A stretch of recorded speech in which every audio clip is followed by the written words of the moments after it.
صلی اللہ علیہ وسلم نے فرمایا، من جس نے سمع سنوایا، سمع اللہ سنوا دے گا اللہ بھی اس کو، ومن رایا اور جس نے دکھاوا کیا، رائے اللہ بھی دکھا دے گا اللہ اس کو۔ اسے مسلم نے روایت کیا ہے۔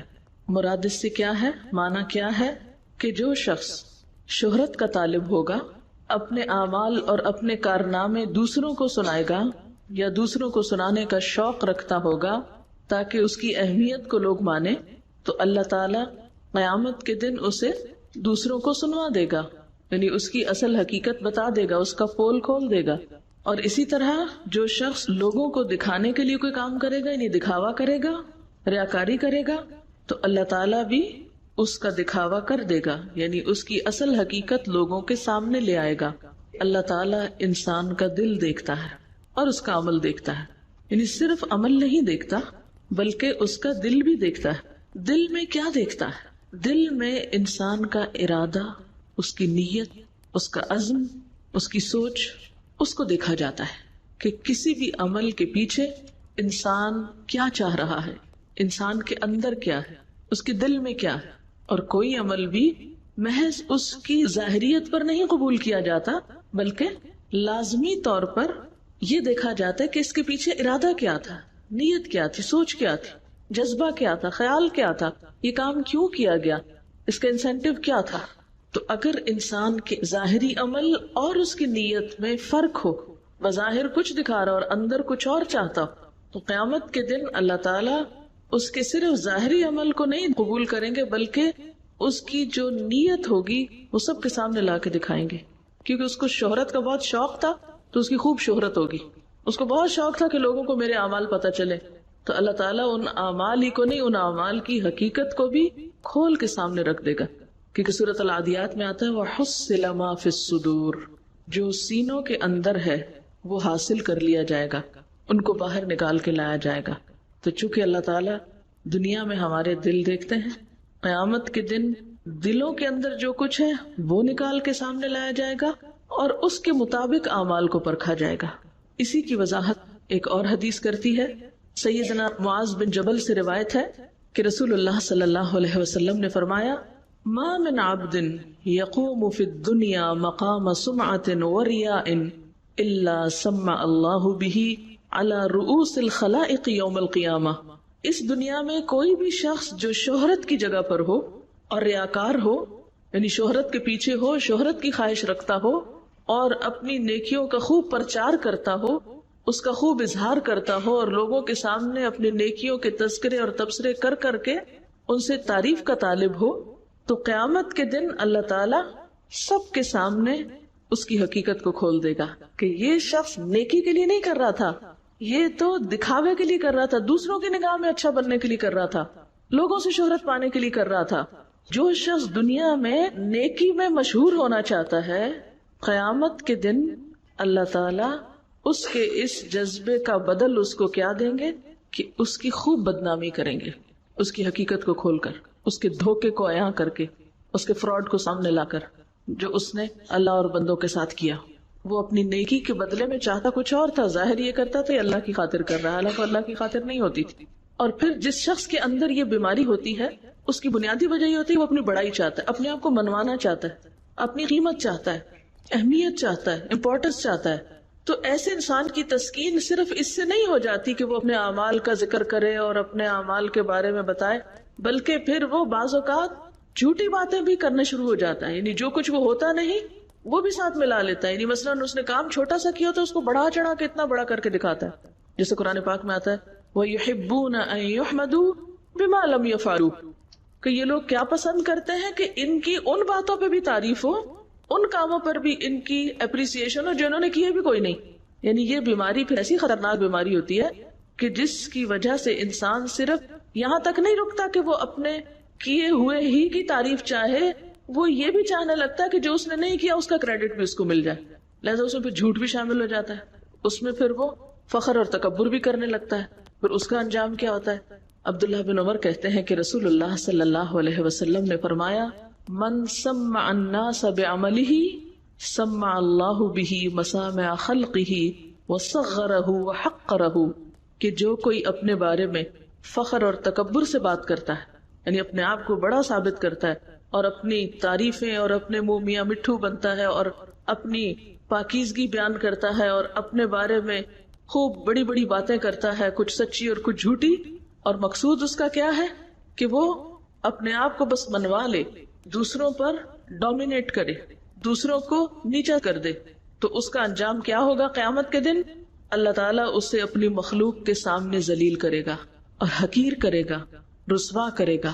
صغرہ وحقرہ، یعنی جو تکبر کے بول بولے گا، جو اس نے کیا نہیں اسے بنا کے دکھائے گا یا کیے ہوئے پر ہی ڈینگے مارے گا یا شیخیاں بگاڑے گا، تو قیامت کے دن اللہ تعالیٰ ساری مخلوق کے سامنے اس کو ذلیل و رسوا کریں گے اور اس کو چھوٹا ثابت کریں گے کہ یہ انتہائی مین شخص تھا، حقیر شخص تھا، چھوٹے دل کا مالک تھا۔ کیونکہ جو بڑے دل ہوتے ہیں نا، ان میں بڑی بڑی باتیں آ کے سما جاتی ہیں، کسی کو پتہ بھی نہیں چلتی، زبان پہ بھی نہیں آتی، چہرے پر بھی نہیں آتی، بڑے بڑے غم، بڑے بڑے دکھ وہ اندر ایسے چلے جاتے ہیں جیسے کوئی بات ہی نہ ہو، اور چہرے ویسے ہی پرسکون رہتے ہیں۔ لیکن جن کے دل اندر سے چھوٹے ہوتے ہیں، وہ اندر کچھ جاتا ہی نہیں، وہ سارا کچھ کہاں آتا ہے؟ سب باہر ہی آتا ہے۔ جن کے اندر واقعی ایمان ہوتا ہے، جن کے دلوں کی اصلاح ہو چکی ہوتی ہے، وہ اپنی نیکیوں کو بھی چھپانا جانتے ہیں۔ بڑی سے بڑی نیکی کر کے بھی وہ سمجھتے ہیں کہ ابھی تو بہت سی جگہ پڑی، ابھی تو کچھ کیا ہی نہیں، ابھی تو بہت کچھ کرنا باقی ہے، ابھی تو ڈیکوریشن مکمل ہی نہیں ہوئی دل کی، ان کو وہیں کہیں نہ کہیں چھپا کے ٹکا کے رکھ لیتے ہیں۔ اور جن کے دل کہیں قرار ہی نہیں پکڑے ہوئے، ما لہا من قرار، تو پھر وہاں کیا ہے؟ کچھ اندر نہیں ٹکتا، کچھ اس ایمانی درخت کے بڑھنے کا ذریعہ نہیں بنتا، بلکہ فوراً باہر آ جاتا ہے، فوراً الٹ دیتا ہے انسان، اور بلکہ اس پر بھی نہیں چین آتا، مزید جھوٹی باتیں بھی اپنے سے منسوب کر کے دوسروں کو سناتا ہے۔ تو ایسا شخص کیا یہ سمجھتا ہے کہ وہ اللہ تعالیٰ کی نظر میں نہیں؟ اللہ سب دیکھ رہا ہے۔ تو ہوگا کیا؟ من سمع سمع اللہ بہ ومن رایا رایا اللہ بہ۔ اب یہاں سمع اور رایا دو لفظ ہیں، ایک کا تعلق سنوانے سے اور ایک کا دکھانے سے۔ سنوانا کیا ہے؟ یعنی منہ سے بولنا باتیں، ڈینگے مارنا یا نیکیوں کا تذکرہ کرنا یا دم بھرنا۔ اور رایا کیا ہے؟ ایسے ایکشن، ایسے کام، ایسے طور طریقے جو دکھاوے میں آتے ہیں۔ تو یہ جو ریاکاری ہے، یہ اصل میں دل کی بیماری ہے۔ یہ جو دکھاوا ہے، یہ شہرت کی طلب ہے یا اپنی مشہوری خود کرنا، سمع، یہ بظاہر یوں لگتا ہے کہ جیسے زبان اور ظاہری عمل ہے، اظہار تو ظاہر ہے زبان سے ہوگا یا عمل سے ہوگا، لیکن اصل میں تو دل کی بیماری۔ اور دل کی بیماریاں چونکہ نظر نہیں آتی، اس لیے ہم عام طور پر ان کو اگنور کرتے رہتے ہیں، اور اس کا بنیادی سبب منافقت ہے، ایمان کی کمزوری ہے، اور یہ سب سے خطرناک بیماری ہے۔ فی قلوبہم مرض، یہ جو منافقت کی بیماری ہے انتہائی خطرناک ہے۔ جس کے دل میں اللہ کی محبت ہوتی ہے، یوم آخرت پر ایمان ہوتا ہے، اور اس کو یقین ہوتا ہے کہ مجھے قیامت کے دن میرے اعمال کی جزا ملنے والی ہے، اور میرا رب مجھے دیکھ رہا ہے اور میرے عمل کو جانتا ہے، وہ سنتا ہے، وہ دل کی چھپی ہوئی باتیں بھی جانتا ہے، میرے تنہائی کے عمل کو بھی جانتا ہے، میری کوئی نیکی ضائع جا ہی نہیں سکتی، میرا کوئی عمل بیکار ہو ہی نہیں سکتا، چاہے کسی کو پتہ نہ چلے، چاہے اس کی کوئی تعریف نہ کرے، چاہے اس پر کوئی مجھے صلہ نہ دے، چاہے کوئی شکریہ ادا نہ کرے، اس سے کوئی فرق نہیں پڑتا، اس لیے کہ جس کے لیے میں نے کیا ہے اس نے دیکھ بھی لیا، اس نے سن بھی لیا، اس نے لکھ بھی لیا، اس نے محفوظ کر لیا، اور وہ سب سے بڑھ کر جزا دینے پر قادر ہے۔ تو ایسے شخص کو ایک قرار اور ایک ثبات حاصل ہوتا ہے، وہ مطمئن ہو جاتا ہے، اس کو صرف اس سے دلچسپی ہوتی ہے کہ مجھے کیا کرنا ہے اور وہ میں نے کیا ہے یا نہیں، اور اس کو میں مزید کیسے بہتر بناؤں۔ وہ اس چیز کے پیچھے نہیں جاتا اور اس میں وقت ضائع نہیں کرتا کہ میں پھر اس کا اشتہار کیسے لگاؤں اور کہاں کہاں لگاؤں۔ تو ریاکاری یا دکھاوا ہوتا کیا ہے؟ لفظی معنی تو اس کا ہوتا ہے دکھانا، نمائش کرنا، اور اسلامی اصطلاح میں کوئی کام اللہ کی خوشی کے لیے نہیں، لوگوں کو دکھانے کے لیے کرنا، یا یوں کہیے کہ اللہ کو دکھانے کے لیے نہیں، اللہ کی خاطر نہیں، لوگوں کی خاطر اور لوگوں کو دکھانے کے لیے۔ اور لوگوں کو کیوں دکھانا؟ تاکہ لوگ تعریف کریں یا لوگ ہمیں بڑا مانیں۔ تو اصل میں پھر پیچھے چھپی ہوئی بیماری کیا ہے؟ وہی تکبر، خود کو بڑا ثابت کرنا، خود کو بڑا بنانا، اور یہی ضد ہے اصل میں عبادت کی۔ یعنی عبد جو ہوتا ہے اس کے اندر کبر نہیں ہوتا، اور عبادت کی اصل روح ہی ہے الخشوع والتذلل، کہ انسان کے اندر عاجزی اور ہمبلنس ہو، وہ بڑے سے بڑا کام کر کے یہ سوچے کہ ابھی تو کچھ بھی نہیں کیا، کبھی وہ نیکی کر کے مطمئن نہ ہو جائے، اس کو بڑا نہ سمجھے، کبھی اس پر بڑائی کا اظہار نہ کرے۔ اب آپ دیکھیں کہ یہ دکھاوا پھر عموماً کن کن چیزوں میں ہوتا ہے۔ سب سے پہلے تو ہم عبادات کو دیکھتے ہیں ایک حدیث میں آتا ہے آپ صلی اللہ علیہ وسلم نے فرمایا جس نے دکھاوے کی نماز پڑھی اس نے شرک کیا، جس نے دکھاوے کا روزہ رکھا اس نے شرک کیا، جس نے دکھاوے کا صدقہ کیا اس نے شرک کیا۔ تو یہ شرک کون سا شرک ہے؟ ریاکاری کا شرک، یعنی اللہ کے ساتھ اوروں کو بھی شریک کر لیا۔ نماز کس کے لیے؟ قل ان صلاتی و نسکی و محیای و مماتی للہ رب العالمین۔ تو نماز کس کے لیے ہونی چاہیے ہماری؟ اللہ کے لیے۔ تو جب ہم اللہ کے لیے نہیں کرتے اور لوگوں کے لیے کرنے لگتے ہیں، یہ لوگوں سے تعریف چاہتے ہیں، یہ لوگوں کی نظر میں نیک بننا چاہتے ہیں، تو وہ شرک کر دیا نا ہم نے۔ تو اسی لیے دکھاوے کی نماز کو شرک کہا گیا، دکھاوے کے روزے کو وغیرہ وغیرہ۔ اب آپ دیکھیں کہ نماز میں ہم کیسے دکھاوا کرتے ہیں، نماز کا دکھاوا کیا ہوتا ہے، اور نماز میں دکھاوے پر کس قدر وعید بھی آئی ہے قرآن پاک میں۔ فویل للمصلین الذین هم عن صلاتهم ساہون الذین هم یراؤون ویمنعون الماعون۔ ایسے نمازیوں کے لیے کیا حکم ہے؟ ہلاکت ہے ان کے لیے جو اپنی نمازوں سے بے خبر ہیں اور وہ دکھاوا کرتے ہیں۔ الذین هم یراؤون، نماز پڑھتے بھی تو دکھاوے کی پڑھتے ہیں، یا پڑھ رہے ہوتے ہیں تو دکھاوے کی طلب ہوتی ہے انہیں۔ ایسی نماز کیسے پہچانے گے؟ اصل میں چاہتے یہ ہوں کہ ہم اپنے اعمال کو خود پہچان لیں، ہم اپنے بیماریاں خود جان لیں کہ دکھاوے کی نماز کیسی نماز ہوتی ہے، اس میں کیا ہوتا ہے، کیسے پہچانی جائے گی کہ نماز دکھاوے کی ہے یا نہیں۔ اکیلے میں نماز پڑھے انسان تو جھٹ پٹ پڑھ لے، اور لوگوں کے سامنے پڑھے ٹھہر ٹھہر کے خشوع و خضوع سے، طویل رکوع طویل سجدے، یہ دکھاوے کی نماز ہے۔ اگر آپ اللہ کے لیے پڑھ رہے ہیں تو آپ تنہائی میں بھی اسی طرح یا اس سے بھی اچھی پڑھیں گے، کیونکہ اللہ دیکھ رہا ہے، ہم تو اللہ کو دکھانے کے لیے پڑھ رہے ہیں۔ اب ایسا شخص اللہ تعالیٰ کا کیا اکرام کرتا ہے کہ جو اللہ کے سامنے تنہائی میں کھڑا ہو کر تو نماز کا حق ادا نہیں کرتا، لیکن جب لوگوں کے بیچ میں ہوتا ہے تو خوب اچھا سا نمازی بن جاتا ہے۔ اور کیا ہوتا ہے، کچھ جگہوں پر نماز پڑھ لینا اور کچھ پہ نہ پڑھنا، جہاں یہ ڈر ہو کہ لوگ کیا کہیں گے وہاں نماز پڑھ لینا لوگوں کے ڈر سے، ان کو دکھانے کے لیے کہ میں بھی نمازی ہوں، اور جہاں ایسے لوگ مل جائیں کہ جو نمازی پڑھتے تو وہاں ویسا ہو جانا۔ نماز کو حسین بنانے والی جتنی بھی چیزیں ہیں ان کا تنہائی میں خیال نہ کرنا اور سب کے سامنے ان سب چیزوں کا اہتمام کرنا۔ اچھا، اسی طرح نوافل پڑھ کے اس کا تذکرہ کرنا، تہجد وغیرہ کا ذکر بہت کرنا، باتوں باتوں میں ڈائریکٹلی انڈائریکٹلی، وہ میں تہجد کے وقت اٹھی تو یہ ہو گیا، ہاں اگر دل میں خیال یہ تھا، یہ سوچ کے کہا کہ چلو اس طرح ان کو یہ بھی پتہ چل جائے گا کہ میں تہجد کے وقت اٹھتی ہوں، ہو سکتا ہے کسی نے نوٹس ہی نہ لیا ہو، مگر آپ پکڑے گئے اللہ کے ہاں، آپ کا دھوکہ لکھ لیا گیا کہ آپ نے لوگوں کو بھی دھوکہ دیا، اور جو اللہ کے لیے کام کرنا تھا وہ آپ نے لوگوں کے نام کر دیا۔ ہم میں سے ہر ایک کو اپنا جائزہ لینا ہے کہ ہم خود کیا کر رہے ہیں، کہیں ہم تو ایسے لوگوں میں شامل نہیں، کہیں ہمارے اندر تو ایسی کوئی چیز نہیں، ہماری نماز تو دکھاوے کی نہیں۔ یہ آپ دیکھیے کہ تنہائی کی نماز اور لوگوں کے سامنے کی نماز میں ہمارا فرق کیا کیا ہوتا ہے۔ منافقین کے بارے میں آتا ہے نا کہ وہ کیا کرتے ہیں، اذا قاموا الی الصلاۃ قاموا کسالى یراؤن الناس، ویسے کوئی نہیں پڑھنی تھی، اب لوگ نظر آگے تو پڑھ لی، ایک تو یہ چیز ہوگی۔ پھر یہ کہ لوگوں کے سامنے تو بہت ایکٹیو ہو کے پڑھی، اکیلے میں ڈھیلے ڈھیلے، لوگوں کے سامنے کھڑے ہو کے پڑھی، ویسے بیٹھ کے پڑھ لی، ہاں لوگوں کے سامنے بہت کانشیسلی نماز پڑھی اور اکیلے میں جیسے تیسے ادا کر لی۔ نماز کے بعد روزہ، روزے کا دکھاوا کیسے ہوتا ہے؟ روزے کا اظہار اپنے رویے سے کرنا۔ اب دیکھیے کہ حدیث پاک میں آتا ہے کہ اللہ سبحانہ وتعالیٰ فرماتے ہیں الصوم لی وانا اجزی بہ، روزہ تو میرے لیے ہے اور میں اس کی جزا دوں گا۔ یعنی کسی تیسرے کو نہیں پتا چلتا کہ کوئی روزے سے ہے یا نہیں، اگر آپ کچھ نہیں کھا رہے تو کسی کو نہیں پتا چلے گا، لیکن اگر آپ نے کہیں روزہ رکھ ہی لیا، خصوصاً نفلی، فرض تو سب کو ہی پتا ہوتا ہے کہ وہ مہینہ ہے، کسی نے نہ بھی رکھا تو لوگ یہ سمجھتے ہیں، لیکن نفلی روزے میں عام طور پر ریاکاری کا اندیشہ ہوتا ہے، تو اس میں گرتے پڑتے رہنا، چہرے کی حالت، آنکھوں سے، رویے سے یہ ظاہر کرنا، چاہے منہ سے نہ بھی بتانا، یعنی ایک تو ایک انسان منہ سے بتائے کہ میں تو ہر دوسرے دن روزہ رکھتی ہوں یا ہر جمعرات کو روزہ رکھتی ہوں وغیرہ وغیرہ، اور اس کے علاوہ رویے سے ظاہر کرنا۔ اسی لیے کیا حکم ہے کہ جو تم میں سے روزہ رکھے وہ کیا کرے، یعنی اپنے حالت کو درست رکھے، تیل ویل لگا کے رکھے، یعنی اس کے رویے سے ظاہر نہ ہو۔ پھر اسی طرح حج کا دکھاوا کیا ہے، نام کے ساتھ حاجی صاحب لگوانا، الحاج، یعنی القابات میں اضافہ کرتے چلے جانا، حالانکہ حج کی نیت میں ہمیں کیا دعا سکھائی گئی، اللہم حجتا لا ریاء فیہا ولا سمعہ، اللہ ایسا حج ہو کہ جس میں نہ ریاکاری ہو اور نہ شہرت کی طلب ہو۔ حضرت انس بن مالک کہتے ہیں کہ رسول اللہ صلی اللہ علیہ وسلم نے ایسی سواری پہ حج کیا جس کی زین پرانی تھی اور آپ کے جسم پر ایسی چادر تھی جو 4 درہم یا اس سے بھی کم قیمت کی تھی، اور آپ فرما رہے تھے اللہم حجۃ لا ریاء فیہا ولا سمعہ، یعنی انتہائی ہمبل ہو کر۔ اب کیا ہے کہ بعض اوقات لوگ حج کو بھی ایک سٹیٹس سمبل بنائے ہوئے ہیں، ایسے گروپ کے ساتھ جانا، ایسے پیکیجز لینا کہ جس میں زیادہ سے زیادہ خرچ آتا ہو. تو اسی لیے اس حدیث میں کیا آتا ہے کہ آپ نے جس پیکیج میں حج کیا وہ بے حد سمپل تھا. پھر خاص طور پر صدقہ خیرات کی ریاکاری، اس پر تو قرآن نے بھی بہت بات کی ہے.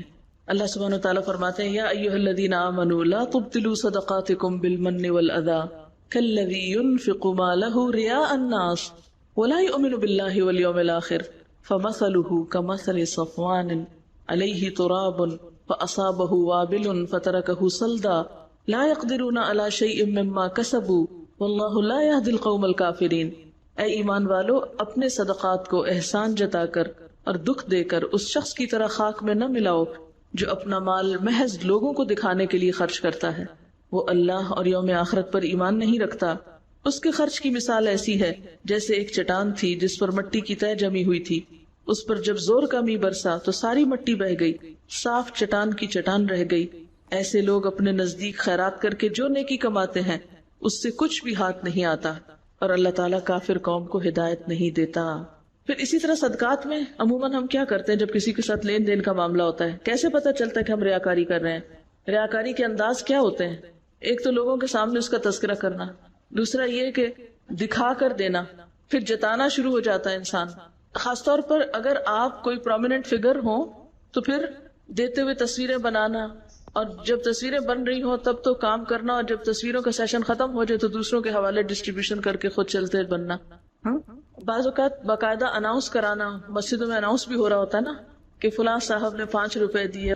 اگر تو صرف اس لیے بتایا جا رہا ہے کہ دوسروں کو شوق ہو وہ تو ٹھیک ہے، لیکن اگر کوئی شخص صرف اس لیے جا کے پیسے دے کہ میرا نام اناؤنس ہو، اور اگر نام اناؤنس نہ ہو یا لوگوں کے سامنے ذکر نہ کیا جائے تو ہاتھ روک لے.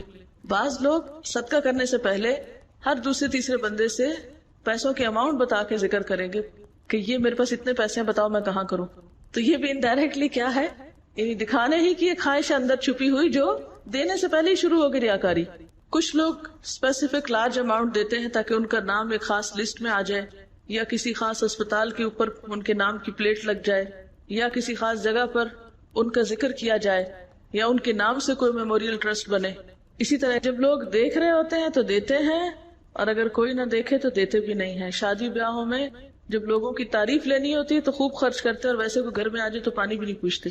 یہ جتنے بھی معیار ہیں ان میں سے اپنے آپ کو پرکھ لیں اور ان عادتوں کو چھوڑ دیں. That's it. یہی آئینہ تو ہم سب کو دیکھنا ہے، ٹھیک ہے. ریاکاری صرف عبادات میں نہیں ہوتی، ریاکاری ہر معاملے میں ہو سکتی. مثلا تعلیم اور تعلم میں ہو سکتی، سیکھنے سکھانے میں ہو سکتی. کیسے؟ استاد کی طرف بہت غور سے اس لیے دیکھنا، یہ مقصد نہیں ہوتا کہ بات سمجھے، یہ مقصد ہوتا ہے کہ ہم استاد کے منظور نظر بن جائیں.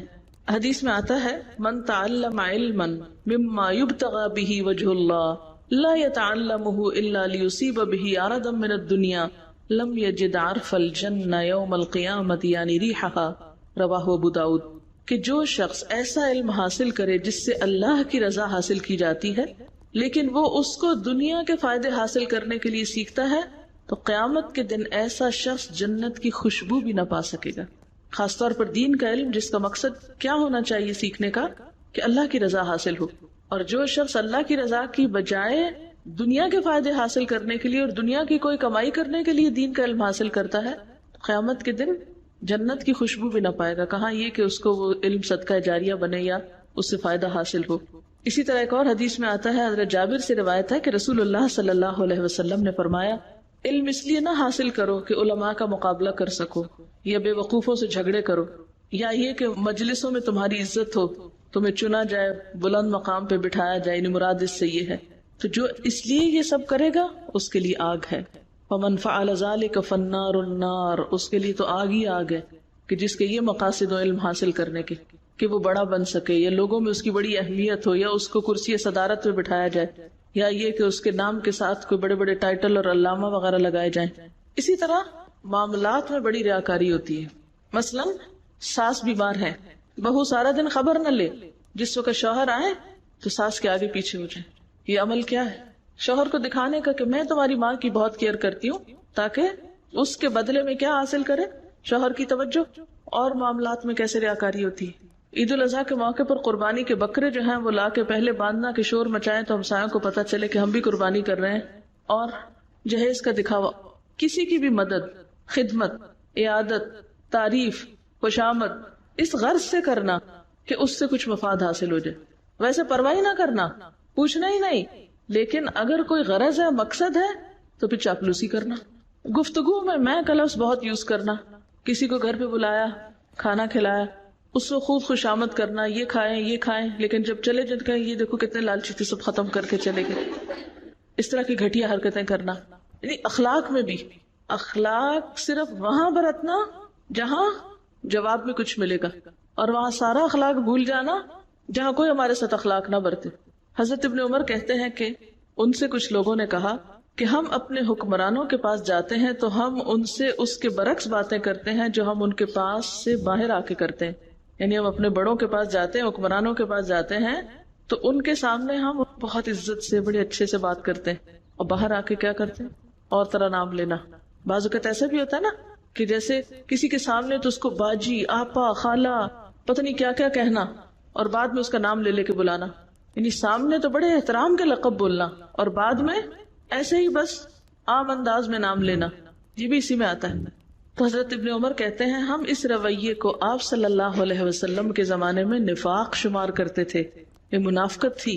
اچھا، اسی طرح ٹیلی فون اٹینڈ کرتے ہوئے ماتھے پہ بل اور ناک بو چڑھانا اور مصیبت کے مارے پٹخانا ہاتھ، یہ کیا وہ کیا، اور جب ہیلو کیا حال ہے بہت اچھے سے بن جانا، یہ بھی منافقت ہے، یہ بھی ریاکاری. یعنی آپ اس کے سامنے کچھ ہیں، ویسے آپ انتہائی سٹپٹائے ہوئے تھے اور بہت ہی برا بلا کہہ رہے تھے.